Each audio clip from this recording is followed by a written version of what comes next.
কেউ কেউ ভাবতে পারেন হুজুর মনে হয় নির্দিষ্ট একটা দলের পক্ষেই কথা বলেন। প্রিয় উপস্থিতি, বিশ্বাস করুন এই যে চেয়ারটা, এটা আল্লাহ তাআলার পক্ষ থেকে রাসূলুল্লাহর দেওয়া উপহার। এই জায়গায় দাঁড়িয়ে নির্দিষ্ট কোনের দালালি, নির্দিষ্ট কোন দলের দালালি আর কোন দলকে গালিগালাজ, তুচ্ছ তাচ্ছিল্য, অপমান করে আমি কথা বলবো, এরকম বদ অভ্যাস আমি কখনো লালন করি না।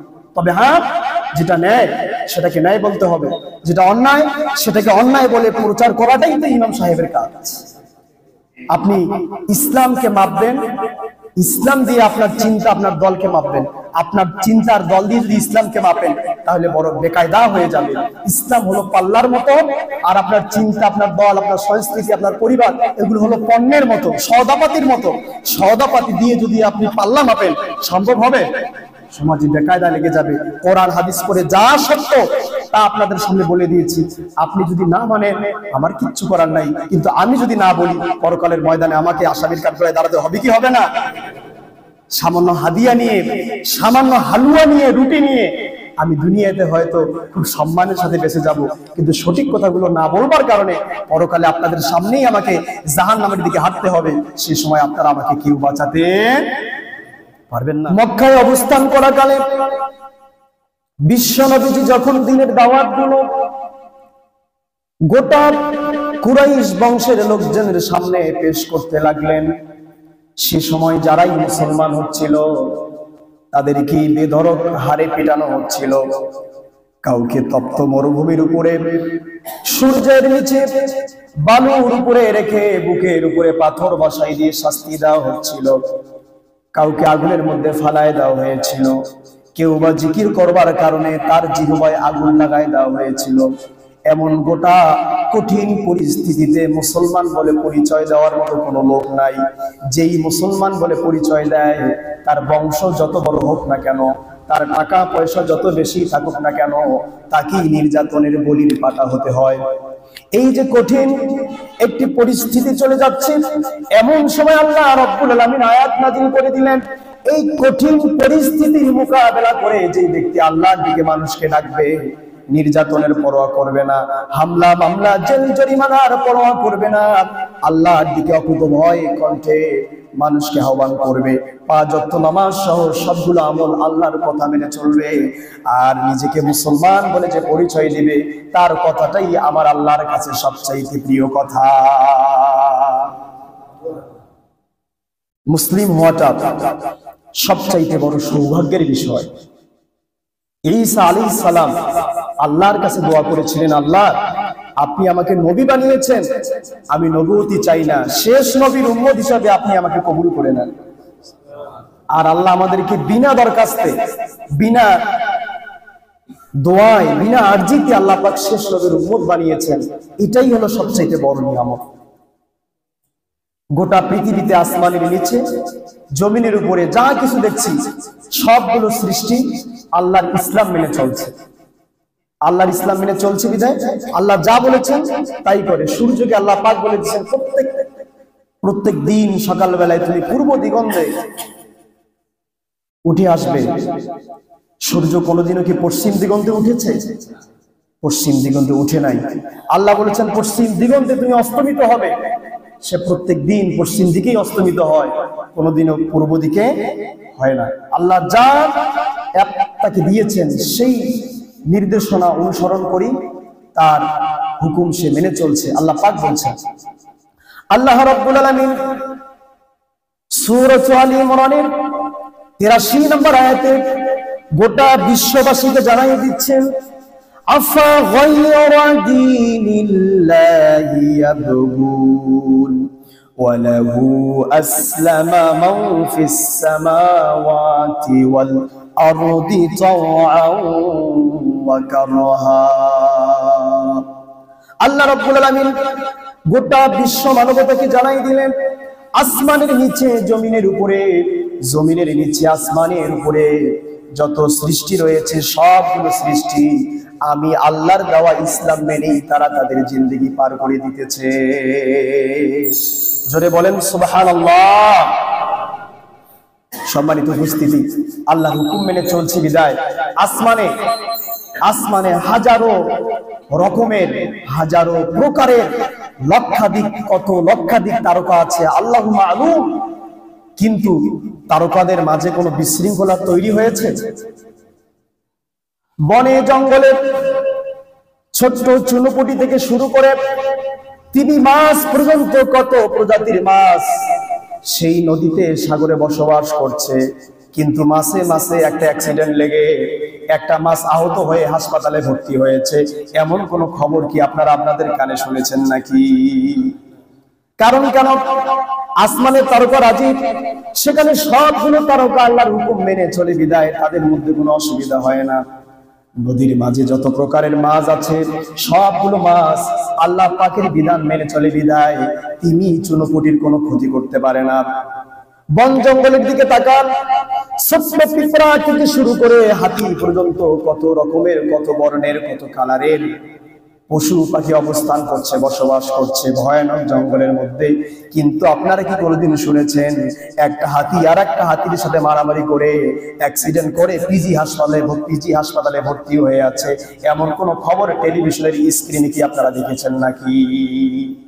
বন জঙ্গল বলেন, নদীতে বলেন, আসমানে বলেন, সব জায়গায় সকল সৃষ্টি আল্লাহর হুকুম মেনে চলছে বিদায় সেখানে কোনো অশান্তি নাই। আমরা মানুষ, আমরা আল্লাহর হুকুম মেনে চলছি না বিধায় আমাদের সমাজে অসংখ্য অসঙ্গতি, অসংখ্য বিশৃঙ্খলা, সাদা কালো এই চামড়া নিয়েই বহু বিভেদ রয়েছে। বিভিন্ন ধর্ম নিয়ে আমাদের মধ্যে বিশৃঙ্খলা রয়েছে, বিভিন্ন দল নিয়ে আমাদের মধ্যে বিশৃঙ্খলা রয়েছে, বিভিন্ন দেশ নিয়ে আমাদের মধ্যে বিশৃঙ্খলা হয়েছে। কেন? আমরা শুধুমাত্র মানব জাতি, একমাত্র মনুষ্য জাতি আল্লাহর বিধানকে বিভ্রান্ত প্রদর্শন করে, তারা আল্লাহর হুকুম মানতে চায় না বিধায় মানুষের মাঝে নানাবিধ অশান্তি লেগেই আছে।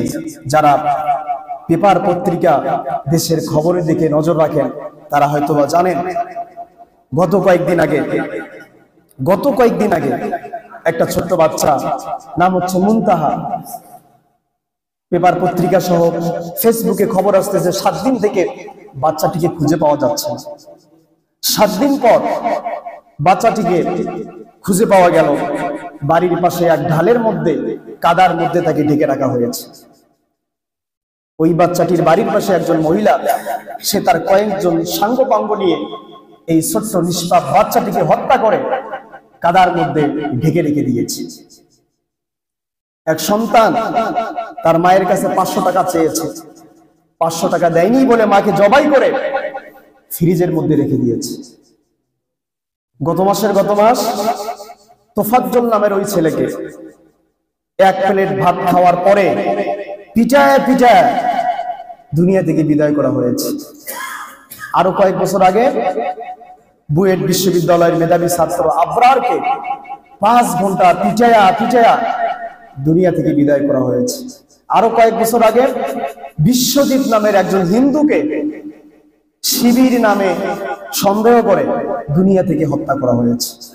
সে মৃত্যুর আগে বারবার বলেছিল, ভাই শিবির তো আমি বুঝি না, আমি তো একজন হিন্দু মানুষ। কয় না, তুই শিবির। এই সন্দেহে তাকে পিটাতে দুনিয়া থেকে বিদায় করেছে। 2008 সালের 28 অক্টোবর মানুষকে পিটাতে মারতে আনন্দে উদ্বেলিত হয়ে তারা সেখানে নাচানাচি করেছে।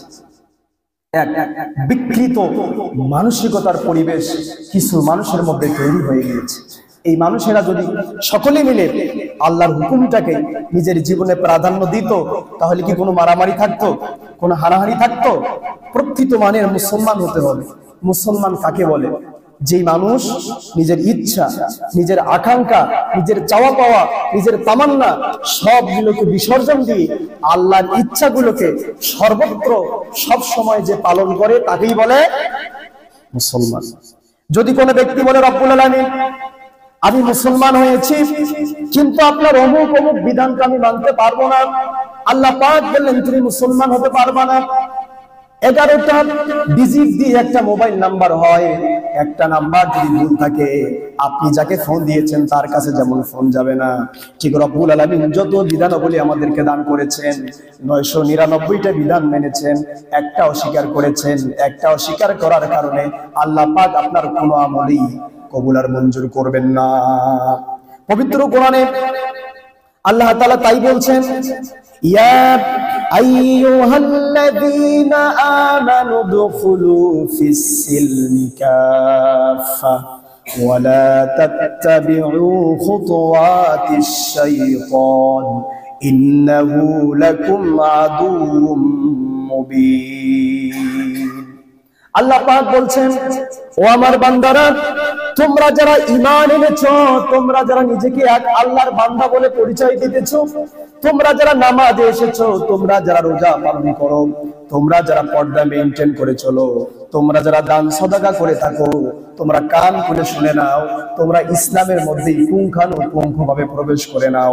মনে রাখবে, ইসলামকে বাদ দিয়ে সামান্য বাঁকা রাস্তায় যদি তোমরা চলাফেরা করো, তাহলে শয়তানের অনুসরণ করা হয়ে যাবে, আর শয়তান হলো তোমাদের প্রকাশ্য দুশমন। সম্মানিত উপস্থিতি, এই যে আমার একটা হাত, আওয়াজ দিয়ে বলুন তো এটা কি?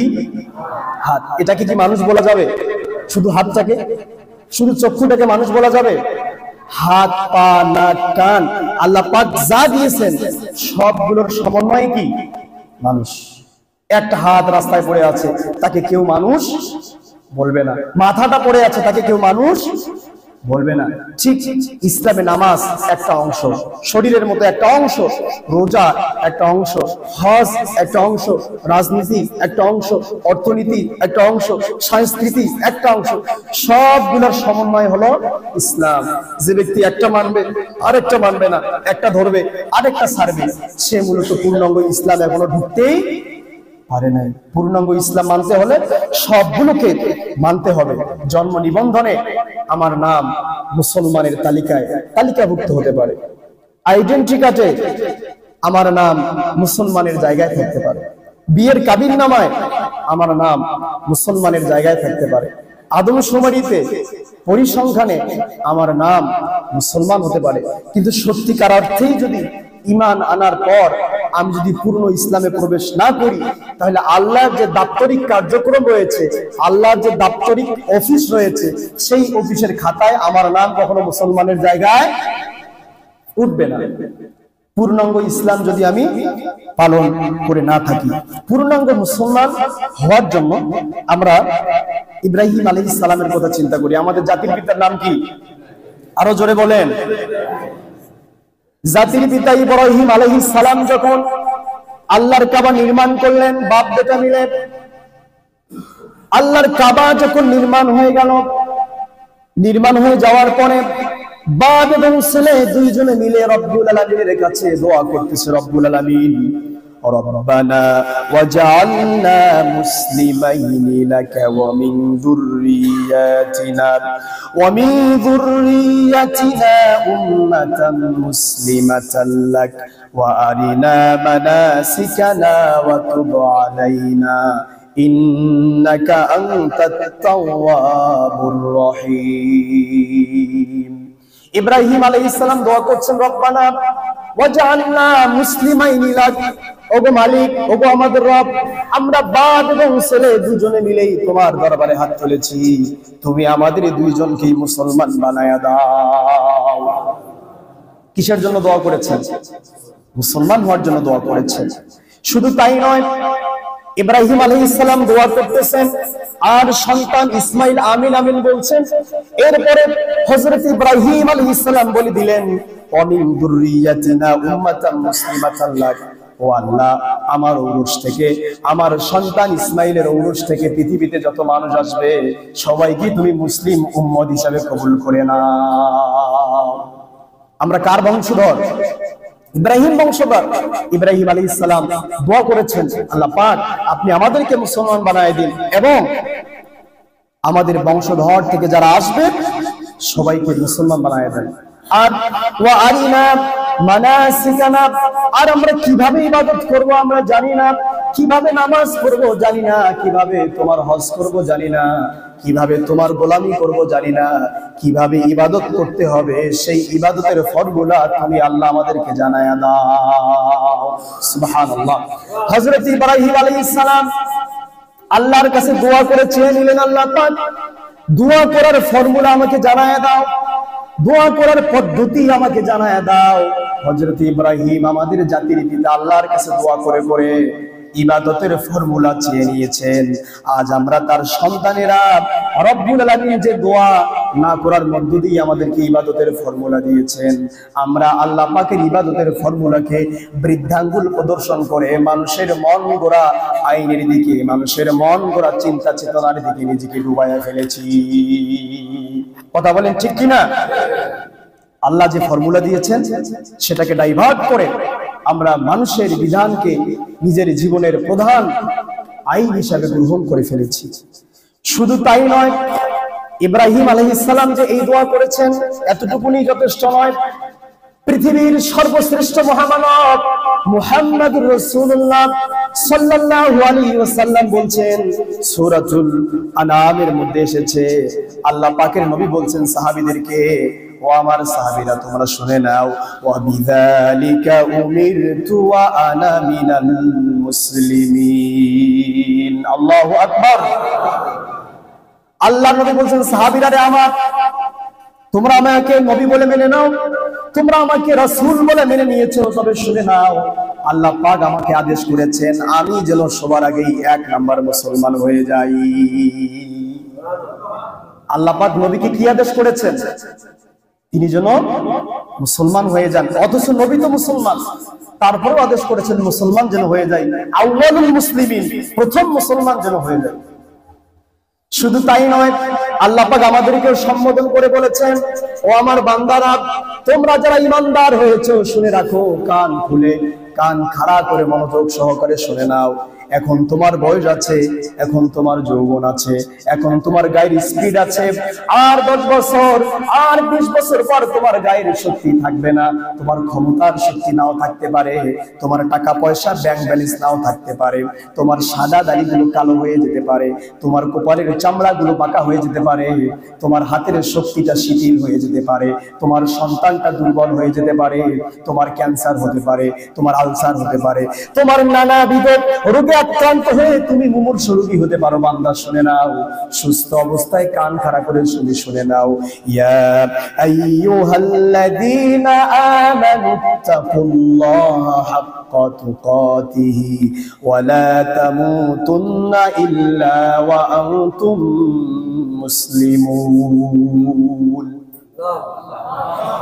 আল্লাহ রাব্বুল আলামিন বলছেন বান্দারে শুনে নাও, সময় থাকতে শুনে নাও, ইত্তাকুল্লাহ হাক্কা তুকাতিহি, আল্লাহকে তুমি ভয় করার মতো ভয় করো।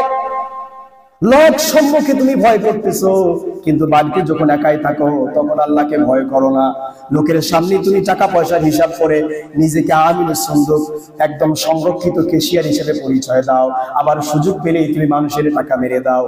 বান্দা তুমি সত্যিকার অর্থে যতটুকু ভয় করা দরকার ততটুকু আল্লাহকে ভয় করো। আর একটা কথা, আর একটা এলার্ট তুমি শুনে নাও, মুসলমান না হয়ে তুমি কখনো কবরের জিন্দেগিতে আসিও না। আল্লাহ কি বলেছেন? মুসলমান না হয়ে কবরে আসিও না। একদম স্ট্রেট কাট কথা বলেছেন। এটা যদি বলতেন যে মুসলমান হয়ে তুমি কবরে আসো, তাও একটা বাঁচার জায়গা আছে। আল্লাহ পাক বলেছেন মুসলমান না হয়ে তুমি কবরে আসিও না। তার মানে সর্বহালতে আপনাকে মুসলমানিত্ব নিয়ে বাঁচতে হবে। আপনি তো জানেন না আপনার মৃত্যু রবিবার হবে নাকি সোমবার হবে। আপনি তো জানেন না আগামী নির্বাচনের ভোটটা আপনি দিতে পারবেন কি পারবেন না। আপনি তো জানেন না আগামীতে আপনি ক্ষমতা যাবেন কি যাবেন না। আপনি তো জানেন না আপনি যে ধান কেটেছেন মাঠে সেই ধান বাসায় নিয়ে আসতে পারবেন কিনা। আপনি তো জানেন না যে ধান কেটেছেন, যে ধান ঘরে তুলেছেন, যে ধান দিয়ে আপনি চাউল তৈরি করেছেন, ওই নতুন চালের ভাত আপনি খেতে পারবেন কিনা আপনি তো জানেন না। তাই সর্বহালতেই তুমি মৃত্যুর প্রস্তুতি নাও আর মুসলমানের প্রস্তুতি নাও। যেন এমন প্রস্তুতি নিয়ে থাকো, মুসলমানিত্বের এমন ভাব তোমার মধ্যে তুমি প্রতিষ্ঠিত করে নাও, মাঠে যদি মৃত্যু হয়ে যায় তাও যেন মুসলমানের মৃত্যুটা হয়, মসজিদে যদি মৃত্যুটা হয় তাও যেন মুসলমানের মৃত্যু হয়, বাজারে যদি গাড়ির চাকার তলে পড়ে আপনার মৃত্যু হয়ে যায় তাও যেন আপনার মুসলমানের মৃত্যু হয়ে যায়। এইরকম সার্বক্ষণিক প্রস্তুতি নিয়ে থাকো। সামান্য একটা মোবাইল 1 বছরের ওয়ারেন্টি থাকে, 500 টাকা দিয়ে একটা ঘড়ি কিনবেন 1 বছরের গ্যারান্টি থাকে। কিন্তু রব্বুল আলামিন আপনাকে আমাকে এই পৃথিবীর বুকে পাঠিয়েছেন, আমাদের জীবনের কোনো গ্যারান্টি আছে নাকি? আছে কোনো গ্যারান্টি? কোনো গ্যারান্টি নেই। তাই আপনাকে মৃত্যুর প্রস্তুতি নিয়ে একদম প্রিপারেশন নিয়ে আপনার মাল সামান নিয়ে রেডি থাকতে হবে। যখনই মৃত্যু হবে তখনই আপনাকে কবরের প্রান্তরে চলে যেতে হবে। যেদিন আপনার মৃত্যু হবে আপনি আজরাইলকে দেখবেন, হা করে থাকবেন, মুখটা বন্ধ করতে পারবেন না। আপনার আপনজন এসে মুখটা বন্ধ করে দেবে। যেদিন আপনি মরে যাবেন আজরাইলকে দেখবেন, রুহুটা বের হয়ে যাচ্ছে দেখবেন, চোখটা খোলা থাকবে, চোখটা বন্ধ করার সাহস পাবেন না। হাতটা বাঁকা হয়ে থাকবে, সোজা করার সাহস পাবেন না। পাটা বাঁকা হয়ে থাকবে, সোজা করার সাহস পাবেন না। নিজের জীবনের শেষ জামাটা আপনার গায়ে থেকে বের করা হবে, খুলে ফেলা হবে, আপনি নিজে নিজে খুলতে পারবেন না। আপনাকে গোসল করানো হবে, নিজে নিজে গোসল করতে পারবেন না। ওই যে কঠিন পরিস্থিতি, আপনি কিছুই করতে পারবেন না। এই কঠিন পরিস্থিতিতে আসার আগেই যেন আপনি মুসলমান হতে পারেন। আপনি যদি সত্যিকারের মুসলমান হতে পারেন, মালাকুল মউত আসার সাথে সাথেই কিছু জান্নাতি ফেরেশতা আপনার কাছে এসে জান্নাতের ছবিটা তারা তুলে ধরে থাকবে। বান্দা, তুমি কোনো টেনশন করো না, তুমি হতাশ হও না। দুনিয়াটা তোমার জন্য যত নিরাপদ, কবর তোমার জন্য হাজার গুণ নিরাপদ। সুবহানাল্লাহ। এই জন্য সার্বক্ষণিক মৃত্যুর হালতে থাকতে হবে। আমরা যে খাবার খাই, খাবার শেষে একটা দোয়া পড়ি, আলহামদুলিল্লাহিল্লাযী আত'আমানা ওয়া সাকানা ওয়া জাআলানা মিনাল মুসলিমিন। সমস্ত প্রশংসা সেই মালিকের জন্য যিনি আমাদেরকে খাবার খাওয়াইয়েছেন, যিনি আমাদেরকে পরিতৃপ্তি করিয়েছেন এবং যিনি আমাদেরকে মুসলমানের অন্তর্ভুক্ত করেছেন। প্রিয় উপস্থিতি, প্রকৃত মানের মুসলমান যদি হতে না পারি তাহলে কবরে আমাদের জন্য এক ভয়ানক ভীষণ শাস্তি অপেক্ষা করছে। প্রকৃত মানের মুসলমান আমাদেরকে হতে হবে। একটু সাহাবা আজমাইনদের শুধু শুধু নাম দিয়ে মুসলমান হওয়া যাবে না, কাজের মুসলমান হতে হবে। নামেরও মুসলমান হতে হবে, কাজেরও মুসলমান হতে হবে। নাম হয়েছে হিম্মত আলী, গায়ে শক্তি নেই, তার নামের কোনো কদর আছে? নাম হয়েছে বাদশা মিয়া, ভিক্ষা করে খায়, তার বাদশাহী নামের কোনো পাওয়ার আছে নাকি? ঠিক নাম হয়েছে মুসলমান, সিগারেট 5 ওয়াক্ত খায়, তার মুসলমানিত্বের কোনো দাম আছে? নাম হয়েছে মুসলমান কিন্তু ঠিক মতো 5 ওয়াক্ত নামাজ পড়ে না। মসজিদের পাশে আজানের সময় হলে শিহাল যত গতিতে দৌড়ায়, তার যদি বিদ্যুৎ গতিতে সে দৌড়ায়, মসজিদ তাড়াতাড়ি আমাকে অতিক্রম করতে হবে। তার কোনো মুসলমানিত্বের দাম আছে? মুসলমান ওয়েট করবে আজান কখন হবে, মসজিদে যাব কখন। আর তিনি মসজিদ থেকে আজানের ঘন্টা শুনলেই অন্যদিকে দৌড় মারে। এরকম নামের মুসলমান হওয়া যাবে না, প্রকৃত মানের মুসলমান হতে হবে। হযরত আবু বকর রাদিয়াল্লাহু তাআলা আনহুর সাথে হানজালা রাদিয়াল্লাহু তাআলা আনহু সাক্ষাৎ হয়ে গেল। আবু বকর রাদিয়াল্লাহু তাআলা আনহু বললেন, কাইফা আনতা ইয়া হানজালা, ওগো হানজালা তুমি কেমন আছো? হানজালা রাদিয়াল্লাহু তাআলা আনহু বললেন, না ফাকা হানজালা, না ফাকা হানজালা, হানজালা তো মুনাফিক হয়ে গিয়েছে, হানজালা তো মুনাফিক হয়ে গিয়েছে। আবু বকর বলেন, মাযা তাকুলু ইয়া হানজালা, ও হানজালা এ কেমন তুমি কথা বলো? হানজালা রাদিয়াল্লাহু তাআলা বলেন, শোনো আবু বকর, আমি যখন নবীর মজলিসে বসি, আমি যখন নবীর জবান থেকে কোরআন এবং হাদিসের কথাগুলো শুনি, তখন আমার মনে হয় ইউযাক্কিরু লানা রাআইতুল জান্নাহ ওয়া জাহান্নাম। নবীর কথা শোনার সাথে সাথে আমার মনে হয় আমি যেন সচক্ষে আল্লাহর জান্নাত এবং জাহান্নাম দেখতে পাচ্ছি। কিন্তু নবীর মজলিস থেকে যখন আমি বাড়ি চলে আসি, আমার স্ত্রীদের সাথে সময় দেই, আমার ছেলে সন্তান মেয়ে সন্তানদের সাথে সময় দেই, আমার ব্যবসায়ের সাথে যখন সময় দেই, তখন আমার ওই রকম ঈমানি জজবা আর থাকে না। এইটা জজবা থাকে না বিধায় তিনি মনে করেছেন আমি মুনাফিক হয়ে গিয়েছি। আর আমাদের বহু মুসলমান মুনাফিকের লিডার হওয়ার পরেও নিজেকে পাক্কা মুসলমান বলে পরিচয় দেয়। কথা বলেন ঠিক কিনা? মাহফিলে এসে মাহফিলের প্রধান অতিথি হয়ে স্পিরিটে বক্তৃতা দেয়। আমাদের এই পাটগ্রাম শহর থেকে এক প্রকারের ইঁদুরের আবির্ভাব হয়েছে, যে ইঁদুরেরা 40 কেজির নামে 42 কেজি চাউল নেয়, ধান দেয়। কথা বলেন ঠিক কিনা? এই ইঁদুর গিলাকে তিনি নির্বাচনের আগে বারবার বলেন এই ইঁদুর গুলাকে সরাতে হবে, কিন্তু প্রকৃত পক্ষেই দেখা যায় নির্বাচন হওয়ার পরে ওই ইঁদুরের সাথে এই বড় ইঁদুরের একটা বিশাল কানেকশন থাকে। কথা বলেন ঠিক কিনা? নামের মুসলমান আর ধোঁকাবাজি মুসলমান হলে আল্লাহর কাছে কখনো প্রকৃত পক্ষে মুসলমান হওয়া যাবে না। হযরত ওমর রাদিয়াল্লাহু তাআলা আনহু আশারায়ে মুবাশশারা বিল জান্নাহ, দুনিয়ার বুকে যে কয়েকজন সাহাবী জান্নাতের সার্টিফিকেট পেয়েছেন আল্লাহর নবীর জবান থেকে, কোন পীরের জবান থেকে নয়, কোন ইমামের জবান থেকে নয়, পৃথিবীর সেরা মানব মহামানবের জবান থেকে সার্টিফিকেট পেয়েছেন তারা হবে জান্নাতি। তার মধ্যে একজন হলো হযরতে ওমর রাদিয়াল্লাহু তাআলা আনহু।